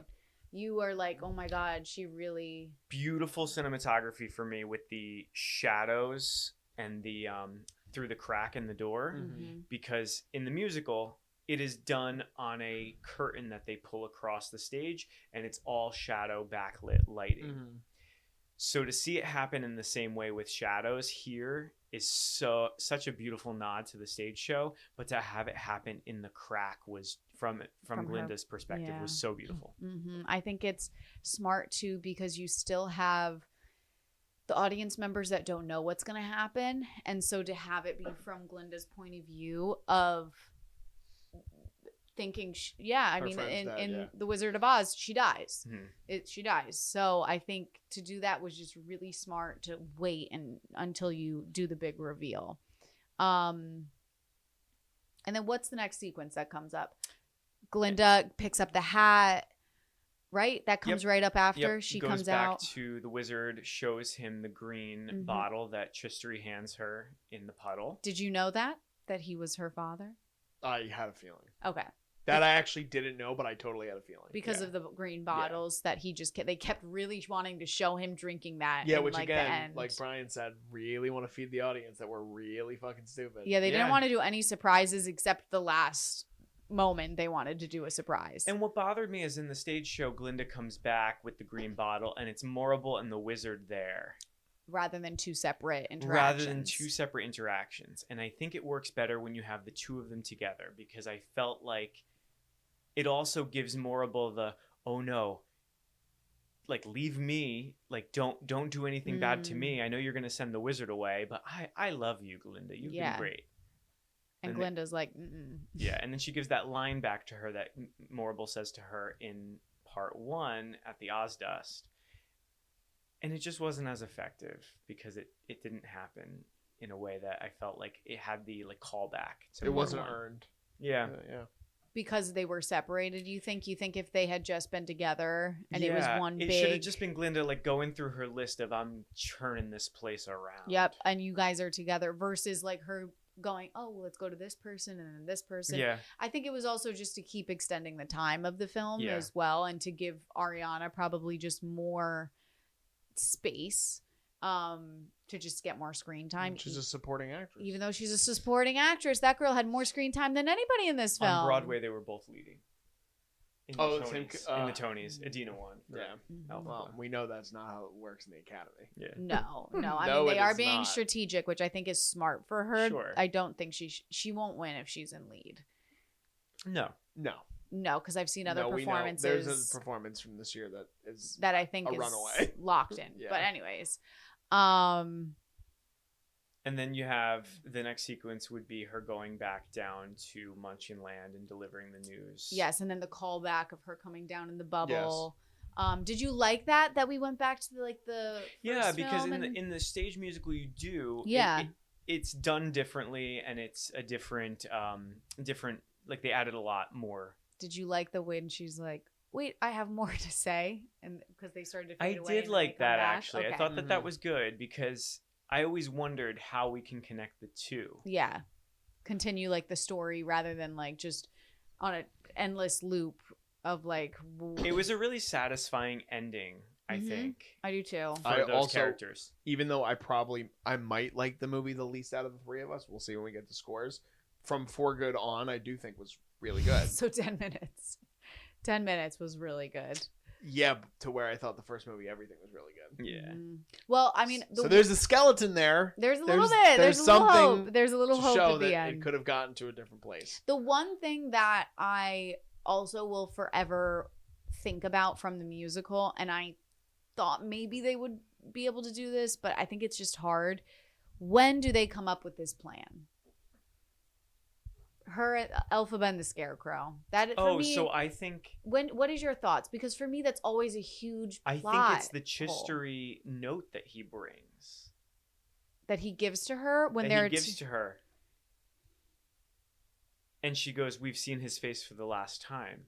Oh, you think that's... I think there's some level of planning in that note because she never shows Glinda that note. No. But okay, on the the fabric. In the movie, it's fabric. In the show, it's just a letter. And you think that it's him saying like, "Oh, Saying there's a there's a trap trap door door When we Mhm. come, because it's his he's gonna be castle, there. right? Because it's the castle that he It's told his her family's about. castle that they don't live in. It's the other Mhm. one, and and he's gonna be there when they go to kill the witch Mhm. during, so he knows how it'll all work All out. go together. Mm-hmm. And he'll stage Dorothy to make sure she not Dorothy because obviously, but he'll stage like the guards or whoever's coming, the mob, Yeah. and like make sure it happens there so that she can, work her magic and get in the trap door. I've always just bought that. I buy note, it then. I that buy that it. note is the plan. I buy that because I've always just been like, when do they have a moment to be like, oh, we're gonna do this really quickly, and then you're gonna go here, and I'm gonna go here, and then you Right. come and get me. Like, where's the overlap? So And I he do does like say that. there's trap doors and there's hidden yes. passageways underground. What did you think of the Scarecrow makeup? I thought it looked good. I did. You guys disagree? I disagree. I disagree. I thought it was. Okay. I thought it was horrendous. Oh, No, I really actually bad. liked it. I thought the texturing looked good. And I'm happy it was practical because Yeah, I just wanted it to be a little more straw-like. Me too. Less well, the like, costume is, which Yeah. I like. I Yeah. like how a lot of the stuff on his Hair. guard uniform all becomes straw. I Yes. thought that was really cool. But yeah, it's It was the face. The face for me, it looked like Ryan Reynolds. That's what I saw. I saw that too, which I didn't think when I first I saw thought it. that. I yeah. just remember I literally said, I was like, ooh, when he first came on, because for me it was, There was like, not enough texture. I wanted like a patch. yes, You know, like your scarecrow face, you have the fabric and then there's little patches throughout. it was just I just- perfectly It sewn. was Yeah. perfect. It was perfectly sewn, and then But I guess that's how it looks in Wizard of Oz. no, right? no, she No, has there's- like it's like It's kind of like a bag. it's like a bag, yeah. Oh, okay.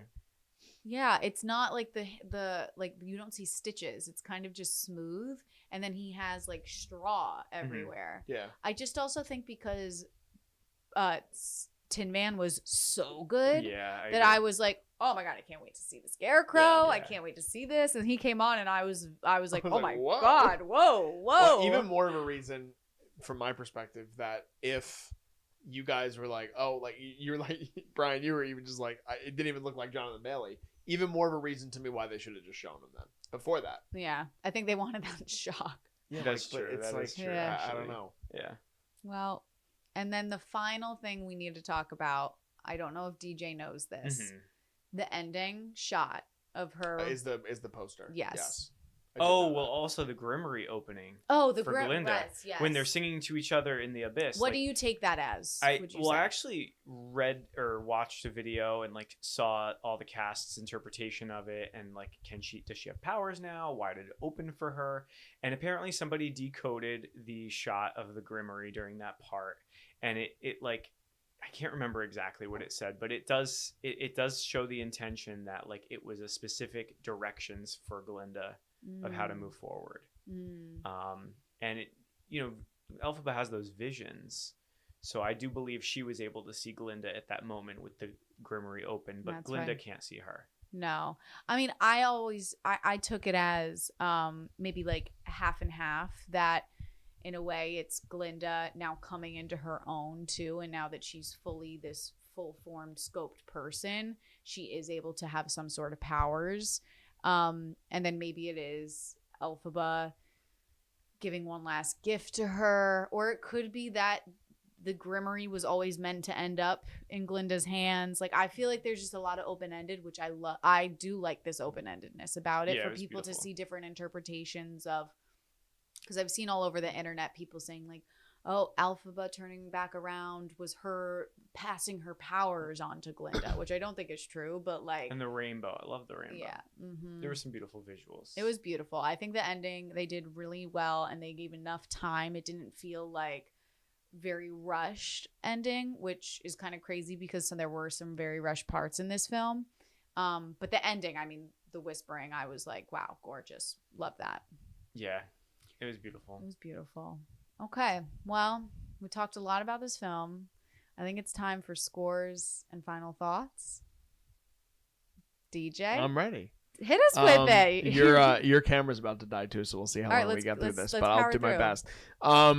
So yeah, I coming off like I said in the beginning of the review, I thought the first movie was one of the absolute best of the year last year. I was pleasantly surprised with what I got in the first movie, which had a lot of anticipation for this movie. I don't think it's a bad movie by any means. But I was largely disappointed with it. And there was, like I said, the tonality of the movie kind of feeling the same throughout is what I was most disappointed with, because the first movie really feels like a journey. And this one just feels like a chapter in a book. And there are moments that I do think that emotionally you do feel because of what you get in that first movie. But just the fact that, like, it's interesting. It's like, I don't know, maybe they should have made a 3-hour and 30-minute movie. I'm curious if they even thought about doing that. They probably I don't did. know. I will say that I think that the ending of this movie also, like, my interpretation of it is just the words cha-ching, because they're making more in the world of Oz. Like, they are. Like, there's sequel books. I already know about that. Like, that's going to happen. So, but having said that, like I said, if I was on the first review, I would have given a 9 or a 9.5 to the first movie. I'm going to give Wicked for Good a 7. I think it's good. I don't think it's great by any means, and I was largely disappointed, unfortunately, compared to the first movie. Okay. Brian, go ahead. I think I was just so devastated after seeing this that I was thinking something even lower than a 7. I was thinking like 6.5 for me. I think Okay. it's a good film. I think the pacing, the structure are really leaving something to be desired. The original source material and what they kept true to the original stage show are the only parts that I really enjoy and love, and it didn't bring me to the emotional place I wanted it to. Okay. Yeah. Well, I sobbed really hard. And I still really enjoyed this film. I think, yes, there's some things that really needed a lot more attention, a lot more time. I think maybe even if they wanted to take another year in between the two films to kind of give a little bit more air between the edits, maybe, or they should have edited it right after the first one, because I think that they would have felt the rhythm of the first one more. And so a lot of my nitpicky stuff is editing, but I mean, I still loved probably like over an hour and 40 minutes of this, I would say. To me was pretty perfect. I loved the ending. The first one I gave a 10 to. This one, I'm going way higher than you guys. I'm an 8.5 because I cried really, really hard. And I love a movie that makes me cry. That's fair. That's it. So that is our review for Wicked for Good. If you made it throughout this whole review, thank you for watching. If you also watched our first Wicked film review, thank you for watching that one. We love talking about films here. If you're not subscribed to us, please subscribe. Please follow us on our Instagram. Liz's camera died, but she signed off. That was Liz Seiko. I am Darian Scalamoni. And I'm Brian Sedita. And we'll see you guys next time. Thank you. This is The Culture.